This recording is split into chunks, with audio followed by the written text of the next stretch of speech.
Good day, Crime Talk aficionados. My name is Scott Reich, and this is Crime Talk. We have a great show for you as we head into the weekend. First, President-elect Donald Trump gets a sentencing date in his case for New York, and, well, everybody knows the sentence. The Wagner family gives us an example of the family that does time together, stays together. Social media convicts more people than you could possibly imagine. Let me give you an example. The Philadelphia Police Department, are they showing compassion to these kids, or are they just being soft on crime? And when you shoot someone, we answer the question, is it good to call the police or to get rid of the body? And we have this day in legal history and our dumb criminal of the day. Let's talk about it. All right, lawyer.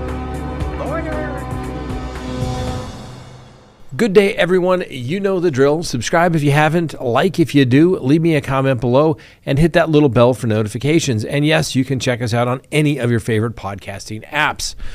And let me just give you an example. So there's a county not far from here where the president of the school board was put on leave. And then he went home over the holiday, and he took his own life because it was determined that he was under investigation for possession of inappropriate pictures with children. And so I bring that to your attention, ladies and gentlemen, because how well do you know somebody? How well do you think you know somebody just based upon their position? You need to go to crimetalksearch.com, and you can sign up for a background subscription service, and you can run a background search on anyone here in the United States. You can run as many searches as your heart desires. And the beautiful thing is you get a background report sent to you, and if you ask for it, it will be updated at no cost to you when there is new information that needs to be updated. And that information is going to include whether somebody has a criminal history. Do they have to register on one of those public registries? Are they married? Are they divorced? Do they have debts? Do they have judgments against them? All those things that you want to know about somebody that's coming into your life. And think of all the people that there were signs, there was something there. Did they get away with something just because of their position of power? Did they get a pass? Go check them out. CrimeTalkSearch.com. All right, let's go ahead and open the docket for January 3rd, 2025. Yes, 2025 is here, ladies and gentlemen. Oh, and for all the true diehard Crime Talk fans that have been with me from the beginning, you know that one of my passions is aviation, the law and aviation. Well, Crime Talk 1 has returned. That's right, ladies and gentlemen. Took 9 months, but I literally have a brand new airplane. Just thought I'd let you know. All right, first on the docket, the president-elect is going to be sentenced, and he already knows the punishment. First, the judge presiding over the hush money case against President-elect Donald Trump on Friday issued an order and denied his request to dismiss the case and said he'll sentence the future president on January 10th, just 10 days before his inauguration as the 47th president. Now, Judge Wagner Family said that President-elect Trump could appear in person or virtually for the sentence, and he wouldn't order Trump to be jailed. The order states, quote, while this court as a matter of law must not make any determination on sentencing prior to giving the parties and the defendant the opportunity to be heard, it seems proper at this juncture to make known the court's inclination to not impose any sentence of incarceration, a sentence authorized by the conviction, but one the people concede they no longer view as a practical recommendation, the judge stated in his ruling. Now, Judge Mershon said that a sentence of an unconditional discharge appears to be the most viable solution to ensure finality and allow the defendant, President Trump, to pursue his appellate options, but he would not grant Trump's request to vacate the verdict. The judge said again, hey, we had 12 jurors who unanimously found the defendant guilty of 34 counts of falsifying business records with the intent to defraud, which included an intent to commit or conceal a conspiracy to promote a presidential election by unlawful means, the judge wrote. Now, as you may recall, Trump was convicted back in May on 34 felony counts for falsifying business records related to the alleged hush money payments to his then attorney, Michael Cohen, paid to an adult film star, Stormy Daniels, in the closing days of the 2016 presidential election. It was the premeditated and continuous deception by the leader of the free world that is the gravamen of this offense, the judge wrote. To vacate this verdict on the grounds that the charges are insufficiently serious, given the position defendant once held and is about to assume again, would constitute a disproportionate result and cause immeasurable damage to the citizenry's confidence in the rule of law. Now, a spokesperson for President-elect Trump, Stephen Chung, called the ruling a direct violation of the Supreme Court's immunity decision and other long-standing jurisprudence. This lawless case should never have been brought, and the Constitution demands that it be immediately dismissed. Now, you may also recall that I believe it was yesterday, the Chief Justice of the United States Supreme Court gave a statement basically saying, hey, all you lower courts that think you're somehow going to deny Supreme Court's precedent, beware that, the Supreme Court was basically going to fix that. Now, obviously, the president was convicted on these 34 counts on, once again, a unique, novel theory that most people agree was unique and novel, and most of those would be misdemeanors. But the judge allowed in and made this case go forward before the Supreme Court had decided the issue of presidential immunity. And so more than likely, this is going to be reversed at the appellate level. Of course, it's going to take time, but at least there's going to be a sentencing that will start now the appellate clock. The president-elect can have his attorneys perfect that appeal, and that issue can go up through the state court system, and I'm sure it will ultimately somehow get to the United States Supreme Court if the president does not get the relief that he is requesting. We'll see what the process turns out. There were lots of problems with that trial. Once again, a trial that was not televised. I'm a firm believer in all trials should be televised so that everybody can see what is taking place. Next, a family that does time together stays together. Rather touching if you think about it. That's right. Well, 3 members of the Wagner family learned their fate on Friday for the involvement in the Roden family massacre. Judge Jonathan Hine issued sentences for Angela Wagner, her son Edward Jake Wagner, and her mother Rita Newcomb in the Pike County Common Pleas Court on Friday morning. Now, the hearing is set to be followed by another during the afternoon for George Billy Wagner III, the husband of Angela Wagner, to discuss his upcoming trial. Now, Angela Wagner was sentenced to 30 years in prison. Factoring in the 6 years that she's already served in custody, she will spend a remaining 23 years in prison. Now, upon release, she will face 2 to 5 years of adult supervision and be required to register as a violent offender. Jake Wagner was sentenced to life in prison with the chance of parole after 32 years, throwing out an earlier agreement that would have imprisoned him for the rest of his life with no eligibility for parole. And since he has credit for the time served, he will have the chance to face the parole board in 26 years.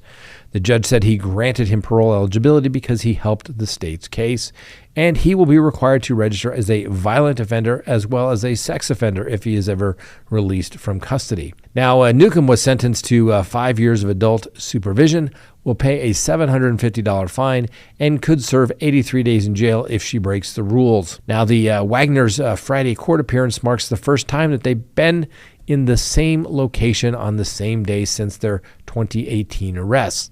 Now, all 3 family members sentenced pled guilty to charges connected to the killing of 8 members of the Roden family, most of whom were shot while they slept. Now, 3 young children, including a baby, were found unharmed, and Billy Wagner is accused of helping his sons, Jake Wagner and George Wagner IV, kill the family members across 4 homes on April 22, 2016. Prosecutors had alleged that the murder stemmed from a custody dispute over the daughter of Jake Wagner and Hannah Mae Roden, one of the victims. The other victims were Christopher Roden Sr., Dana Roden, Clarence Frankie Roden, Christopher Roden Jr., Hannah Gilley, Gary Roden, and Kenneth Roden. Now, Billy Wagner, Angela Wagner, Jake Wagner, and George Wagner were arrested in 2018, and they faced the death penalty. all originally pled not guilty, but Angela Wagner and Jack Wagner switched their pleas to avoid the death penalty. George Wagner pled not guilty and took the case to trial. He was convicted on 22 charges, including 8 aggravated murders. The judge dropped the death penalty consideration against him, and he too was sentenced to life in prison without the possibility of parole. So, next time you don't like that court decision on a custody matter, little learning note here, little life lesson. Yes, do not go kill the other family members. You will be caught, and you'll go to prison for a very, very long time. Next, Luigi Mangione. That's right. There's video now of a crowd showing support of Luigi Mangione, obviously the man accused of murdering United Healthcare CEO Brian Thompson. So you've got these groupies outside his jail, and this has gone viral now. In the clip, people can be seen ringing bells and banging the Home Depot buckets while the placards read, "Free them all." And about 20 people have been seen outside the Brooklyn Metropolitan Detention Center in New York, which is their only detention center there. And they're angry at the United private healthcare system, and they believe that it's actually helped Mangione become revered as a cult hero in some quarters since he first faced murder and terrorism charges over the murder of United Healthcare CEO. Now, the suspect, Mangione, has received social media posts in support, comments about his attractiveness, young women attending his court appearances, and even depictions comparing him to Jesus. Now, that account was posted on a video most frequently about Mangione and said it was going into 2025 with the same obsession, alongside a video that zoomed into a photo of Mangione's court appearance on December 19th. That was to appear as it relates to the federal charges, including 2 counts of stalking, 1 count of murder through the use of a firearm, which carries a maximum sentence of the death penalty, and firearms offenses as well. He has obviously denied all of those charges, and he also pled not guilty on December 23rd to the 11 state criminal counts, including the first-degree murder and murder as act of terrorism. Now, I have already explained to you the perfect defense for Luigi Mangione. It's only whether they, being his attorneys, decide to follow it.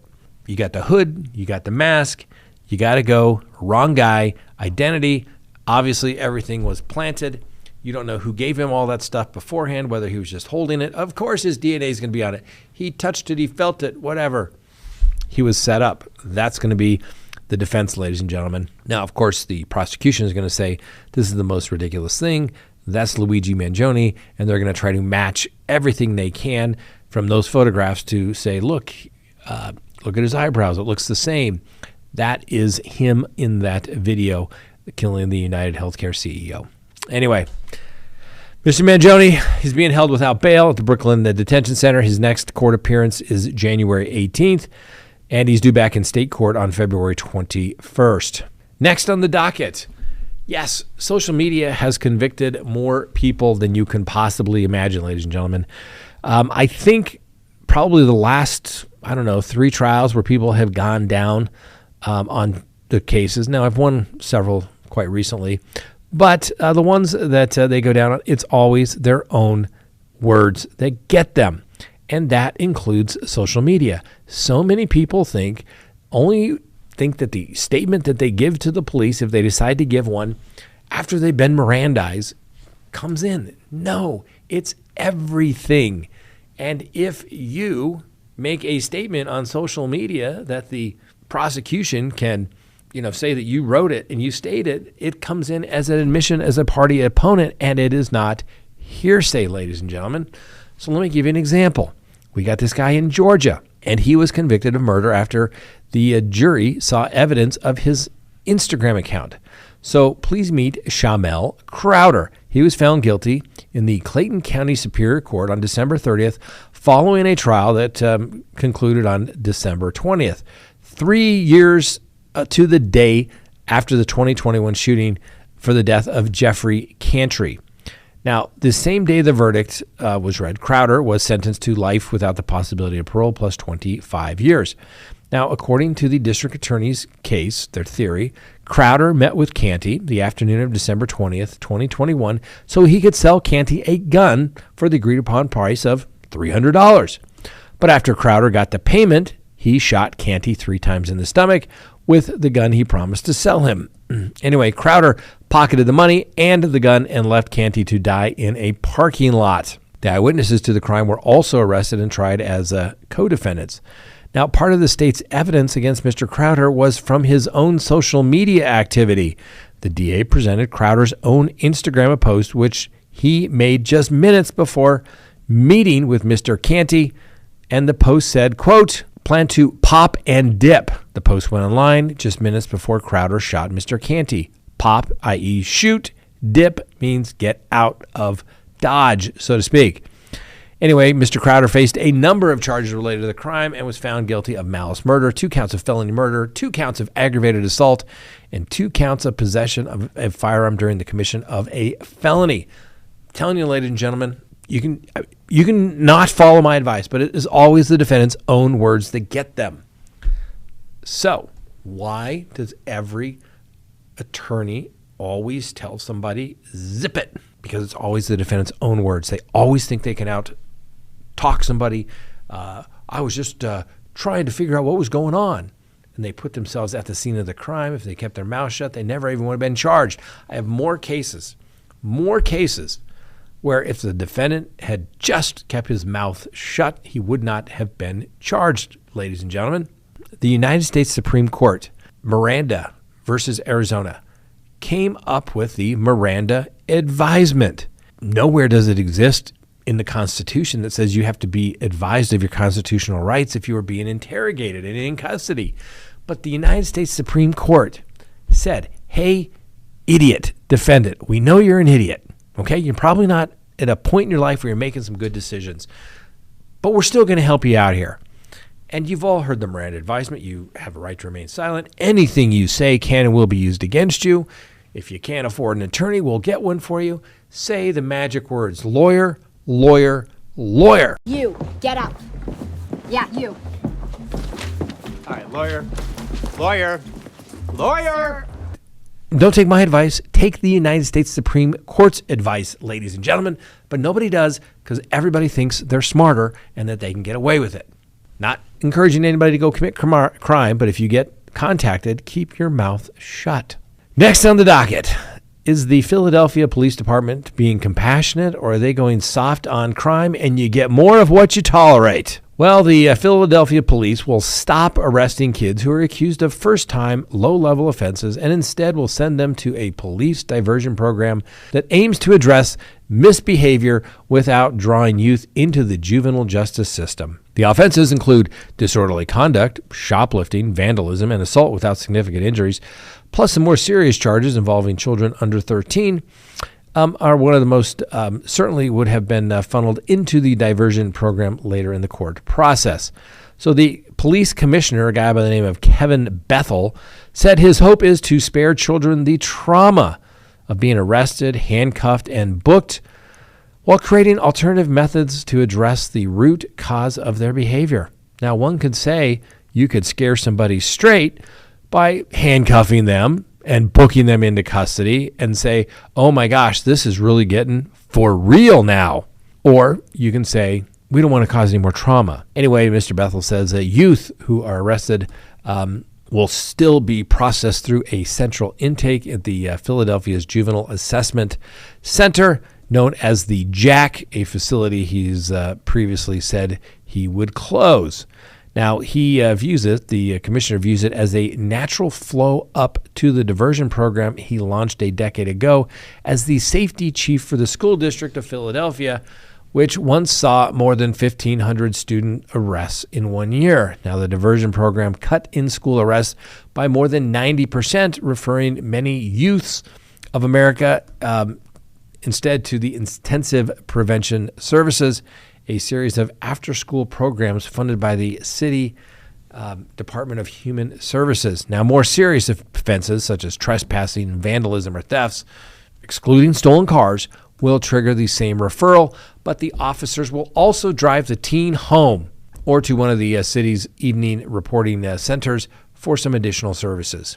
The most serious eligible cases involve kids ages 10 to 12 who are arrested for car theft, arson, burglary, and drug possession, or those who are between the ages of 10 and 17 who are charged with simple assault. Now, the mayors in New Jersey, police chiefs in New York, and prosecutors in Maryland have pushed for harder penalties for the prosecution of younger children, citing recent incidents of gun violence by teens.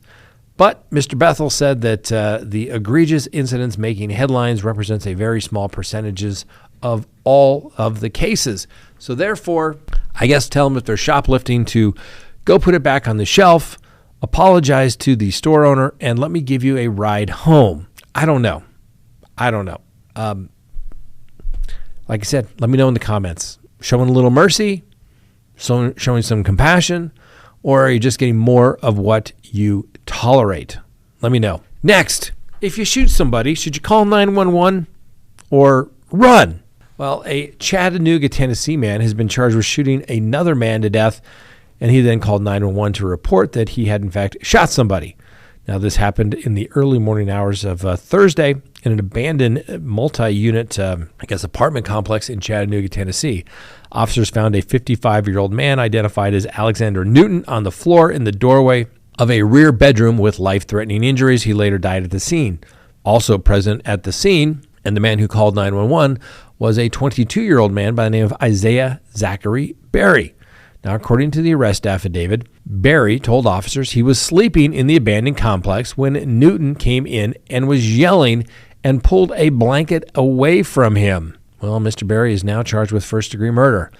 Now, as we've learned recently, ladies and gentlemen, defending yourself from property or being yelled at probably doesn't justify defense. Doesn't justify self-defense.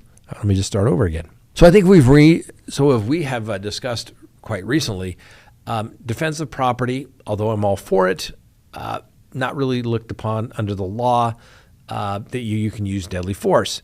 Now, Mr. Berry, if he had kept his mouth shut, yes, call and say, there's a dead person here, please come, and then keep your mouth shut, talk to your attorney so that you can make sure you understand self-defense, right? Were you in fear of death or serious bodily injury when this madman came into your home where even though you are a resident, do you have a right to claim a castle doctrine, a stand your ground doctrine type of defense?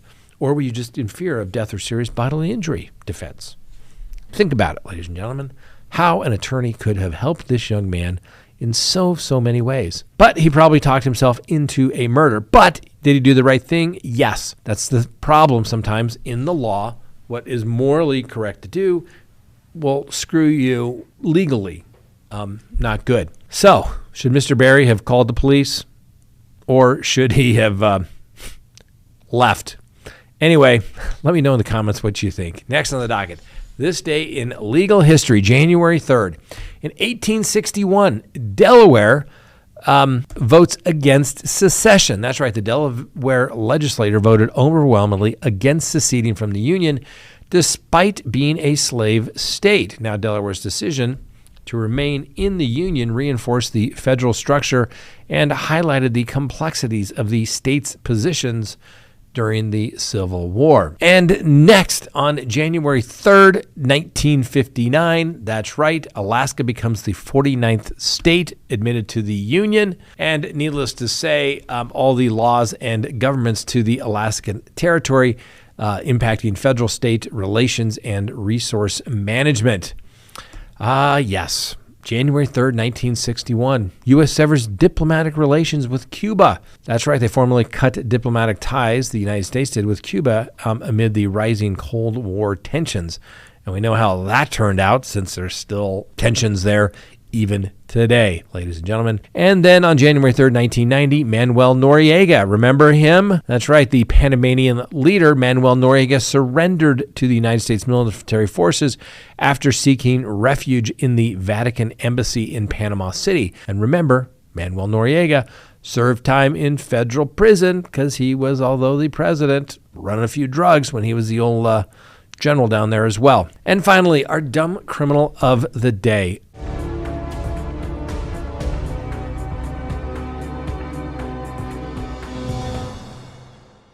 January 3rd, ladies and gentlemen. We've had 2 doozies so far. So after police pulled over a driver who almost struck a curb several times Thursday morning, a Florida police officer walked up to the driver's side door and immediately detected an odor of an unknown alcoholic substance or beverage.